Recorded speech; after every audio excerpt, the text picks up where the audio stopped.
What's up, y'all? Thank you for joining Edgar and I for another episode of Day Drinkers. Today, I want to give a huge shout out to the one and only Blue Note. If you don't know what Blue Note is, it is the oldest licensed distillery here in Memphis, Tennessee, located just north of downtown. I'm not going to get too much more into that intro because you're going to be seeing it later on in our mini series. Maybe 3, maybe 4, maybe 7 episodes, probably not 7. But it's all up to my buddy who does the editing, Mr. Edgar. So we're going to go ahead and get right into it. First, start with a little bit of background. Blue Note was so generous into letting us sample some of their amazing whiskeys and ryes out of their lineup. We have Juke Joint, we have Rye Whiskey, and then something called Crossroads, which we'll get into later. Today, we're going to be looking at the Rye Whiskey. So for those of you who do not know what the difference is between bourbon, traditional whiskey, and rye, I'm going to talk about two, and then the other one should be self-explanatory. You have bourbon, which has to be 51%, at least 51% corn. You have rye, which needs to be at least, I think, 51% rye.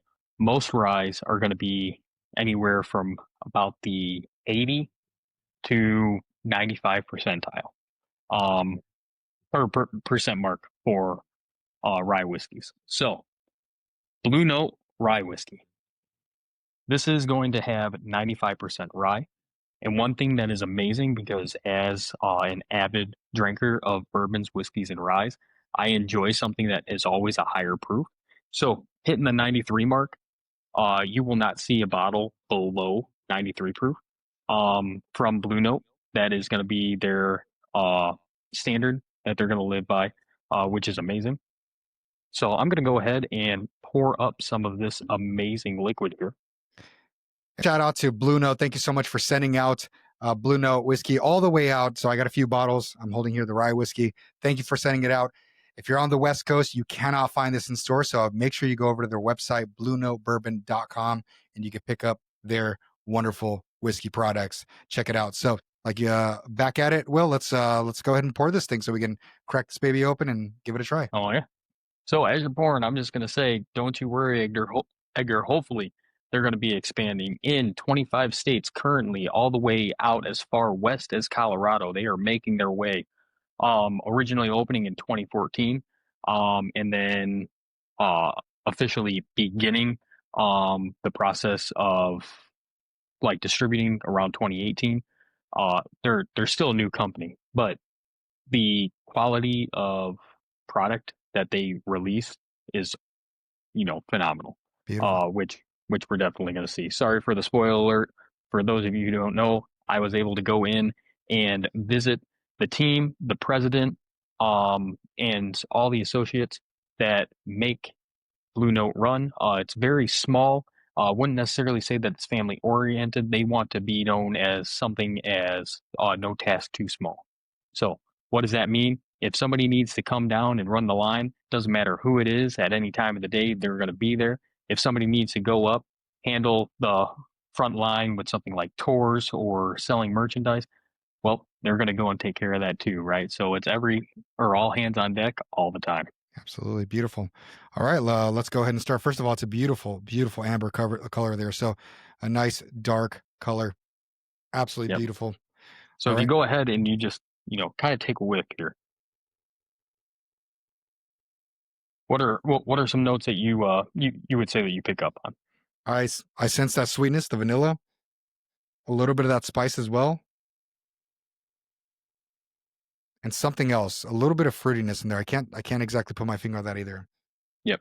So that, as we alluded to other reviews in the past, that fruitiness, it's almost like exotic. Yeah. Right. And you're going to notice when we start diving into more bourbons, lineups from either the same or even different distilleries, you're going to notice those smells, and it's really unique in the way that, obviously there's no fruit in there unless you're talking about something like brandy, but it's just amazing how the way that the mash is, the way that it is aged, can just change it and give you such a delightful aroma and then a palate as well. Yeah, absolutely. All right. Cheers, day drinker. Cheers.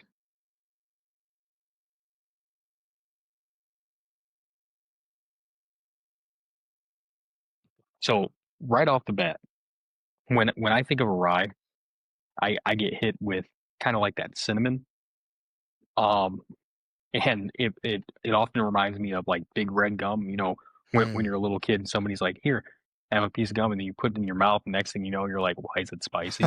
Um, this right here, no, but by no means do you get that. It drinks almost just like a bourbon, but you do have that rye flavor, which to me is really hard to explain. Hmm. But it just gives you like that warming sensation.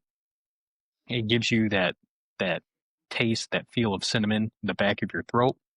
But it's not overwhelming to where it makes you, take a hard breath after or have to look at it and double check to make sure that this is what you ordered.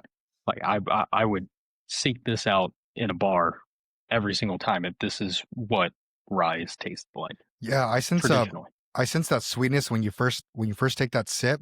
It's very pleasant as it enters into your mouth, and then you get a little bit of that cinnamon flavor that not the spice, not right away. It's quite mellow and it's very smooth. This is the best way of putting it. And then it ends with a little bit of that spice at the end where you kind of get that on the back of your throat, the nice little Yep. pleasant feel you get.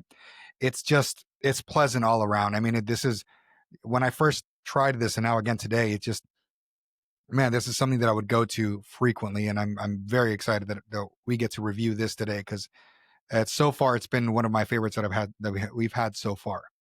Yeah. And if nobody caught on, when I was pointing all these out, you notice that I have a rye whiskey back here, but my wife loved it so much. She said, "I need a bottle for myself." So I'm drinking out of her bottle. Don't tell her. But um, yeah, no, I cannot begin to explain how thorough Jesse was at giving us a tour, elaborating on all the facets of how Blue Note came to be, um, which I will get into next video with Blue Note. Um, Kind of like where their symbol comes from, and just a whole bunch of little like odds and ends that you wouldn't really think of. When you look at a rick house, barrels are only set to the side. So when I saw that they were stored upright, I was like, okay, this is a little bit different. And I was always told, the surface area that's actually touching the wood, because as we talked about in the Willet episode, it gets pulled out into the barrel as it contracts. The liquid pulls back in, pulls that sugar. But once again, it's all about the craftsmanship that goes into each and every barrel, each and every bottle. Um, as you will see on some of the footage that I captured, like they bottle all this by hand.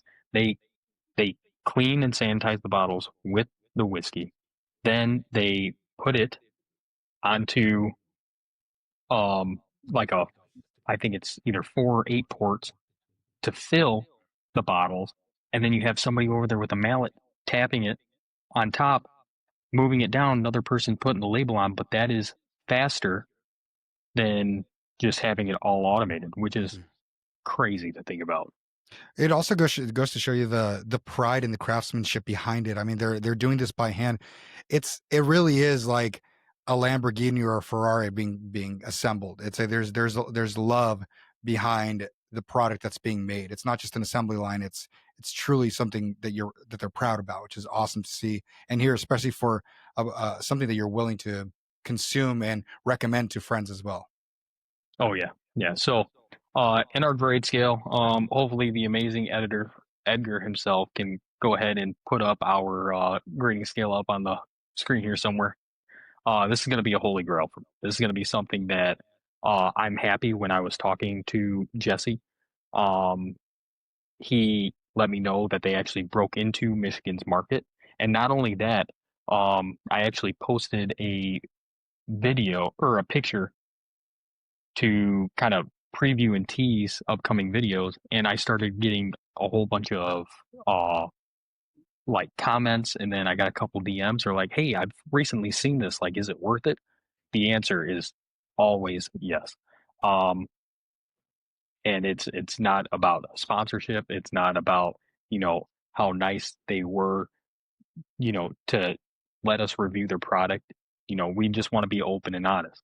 And sometimes people aren't going to like what we have to say, but when there's something out there that we genuinely like and truly appreciate, we're going to let you know. So for me, this is on my bar from this point forward. I'm not as experienced with whiskey. You know that my game is tequila, and I love my tequila world. But the more I've gone into whiskey, I'm starting to appreciate the different notes. And from friends that I've heard, as your palate continues to mature, you start appreciating whiskey in a whole new level. So for me, I'm going to go with the same thing as you. This is the holy grail of drinks. So smooth, you question reality. That's how good this thing is. So make sure you check this place out. The link to the website is going to be in the description, so make sure you go ahead and check that out and go give them some love over at Blue Note. With that, I think that we're done with this review. Coming up, we still have Juke Joint and Crossroads, so be ready for those. Those will be released in the next few weeks. And yeah, thank you. Make sure that you hit that like button and please subscribe. Really helps us out, really supports us, so we're able to continue to give you guys content and grow together. Absolutely. And cheers, day drinkers. As always, have a good day, drinkers.